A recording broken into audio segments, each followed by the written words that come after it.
Fala pessoal, tudo bacana? Beleza, né? Bom, hoje eu vou dar uma dica para fazer o diagnóstico e reparo desses inversores, tá? Então, esses inversores de alta frequência, né? Esse aqui é um modelo de 2000 watts, tá certo? Então, esses inversores, eles são muito chatos para mexer, tá? Porque eles são muito, como é que se diz? Tudo muito compacto, né? Tudo muito difícil o acesso dos componentes, você não consegue medir nada, tá certo? Então, esse inversor aqui, ele está sem funcionar, está sem gerar os 220 volts na saída, tá certo? Então, eu já verifiquei de cara que ele não está gerando os 400 volts, tá certo? Então, aqui eu já tirei a plaquinha, a osciladora daqui, tá certo? Para fazer o teste nela, tá? Porque não tem como fazer o teste aqui, tá certo? Eu também não tenho um esquema desse inversor e é difícil a gente achar. Então, a gente tem que fazer a manutenção e a diagnóstico por parte, tá certo? Então a primeira coisa que eu fiz é, como disse, coloquei um conector aqui, um bornezinho para poder encaixar a placa osciladora. E coloquei também aqui da EGS, né? Essa aqui tem uma EGS, e coloquei também uma borneirazinha para poder encaixar, para poder ficar fácil tirar e colocar, né? E fazer a manutenção e outras coisas mais, tá certo? Então, como eu disse, esse inversor está sem funcionar, tá certo? Bom, então de cara verifiquei, como disse, que não estava gerando os 400 volts, tá? Então tirei a placa, já coloquei um borne lá, tá?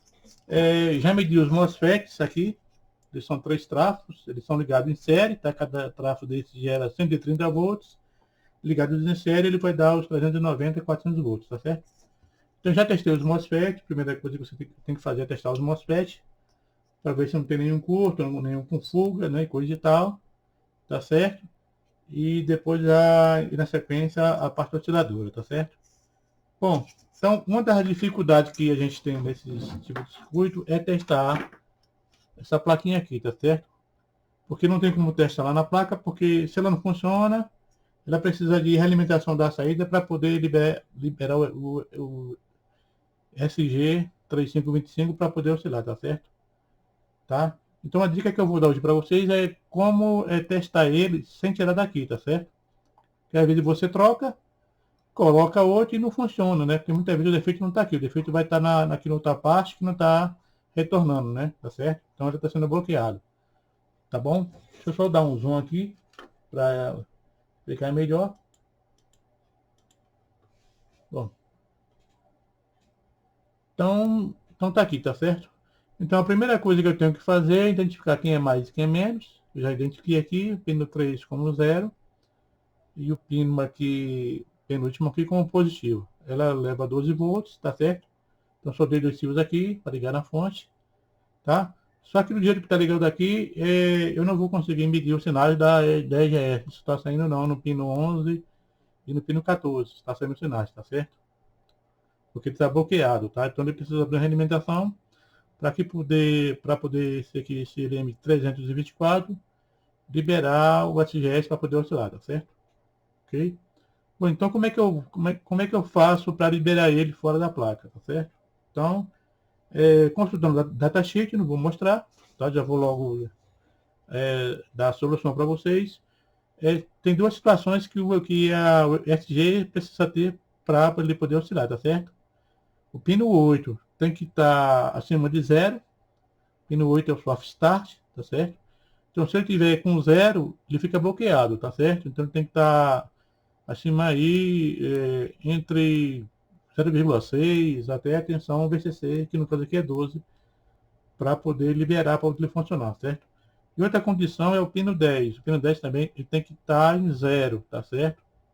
Então, se o pino 10 não estiver em 0, ele também não oscila, tá certo? Tá? Então, no caso aqui, eu não vou conseguir medir, já liguei ele aqui, tá? E a dica que eu vou dar para vocês, coisa assim bem rápida, né? É como liberar ele, tá certo? Sendo que o pino 8 tem que estar acima de 0, tá certo? Se estiver abaixo de 0, provavelmente vai estar com defeito no SG, ou nenhum capacitor aqui, que tem aqui, que no caso ele aqui, ó, esse capacitorzinho aqui, tá? No caso aqui, esse capacitor, ele geralmente ele é acima de 1 microfarad, tá certo? Tá? Então, se ele tiver em curto, também com defeito, ele não vai liberar, não vai carregar e não vai liberar tensão para o pino 8, nesse caso aqui, tá certo? Tá? Então, nesse caso, como ele está acima de 0,6 volts, teoricamente ele era para funcionar, tá? Então, o que eu vou fazer aqui? Ó? Eu vou pegar um fiozinho, ligar entre o 0 e o pino 10, tá certo? Fazendo isso, eu isolo toda essa parte aqui, ó. Tá? Então, isolando essa parte, eu aterro o pino aqui, o pino 10, tá? Que é esse pino aqui no caso, tá bom? E aí ele deve oscilar, tá certo? Então eu vou ligar aqui o ferro de solda, vou só pausar para não ficar muito longo o vídeo. E logo em seguida eu já mostro no osciloscópio, tá bom? Então, gente, já está ligado aqui o ferro de solda, tá? Eu vou ligar aqui a fonte, tá? E vou mostrar para vocês que essa plaquinha não vai oscilar, tá certo? Então eu vou ligar aqui 12 volts. Liguei 12 volts, tá? Deixa eu aterrar aqui no osciloscópio, tá bom? Não, eu vou pegar aqui então aqui, ó. Aqui já na saída aqui, tá certo? Que no caso aqui é o pino 2 e o pino 4 aqui, ó. Então você verifica aqui, não tem nada, tá certo? Aqui não tem nada, tá? Eu verifiquei que tem aqui os 11 volts, né? Que no caso, tá bom? Então o que eu vou fazer agora? Eu vou desligar aqui a fonte e vou fazer o jumperzinho, tá bom? Para vocês verificarem que ele vai oscilar uma vez que eu vou aterrar o pino 10, tá bom? Bom, então eu vou soldar aqui, tá certo?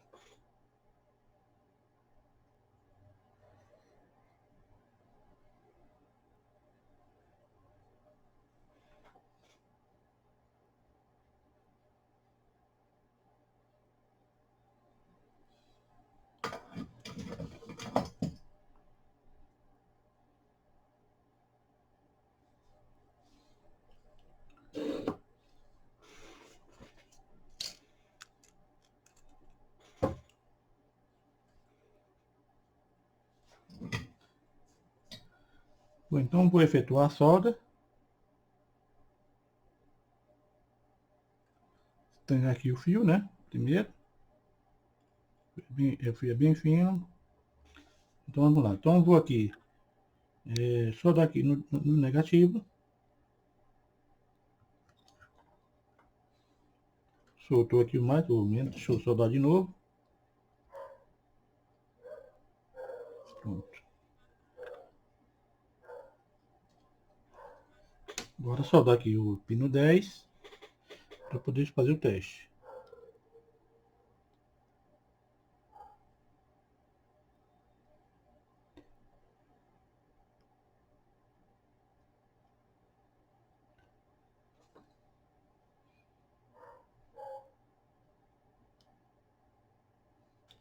Bom, então soldei aqui, tá? Soldei o fiozinho preto aqui.